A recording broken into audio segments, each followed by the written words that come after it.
Awesome, first fish on the Shadtron LT. You can see how that's come away from the hook and gone up the line, so all we've got in this flatty now is the hook. And that was awesome fun. Really, probably about 2-3 foot deep. And this is a nice flathead.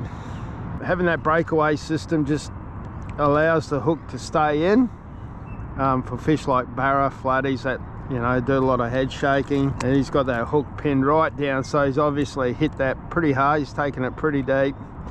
And yeah, that's a nice little flathead.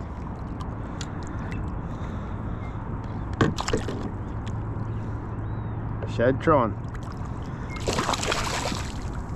Awesome.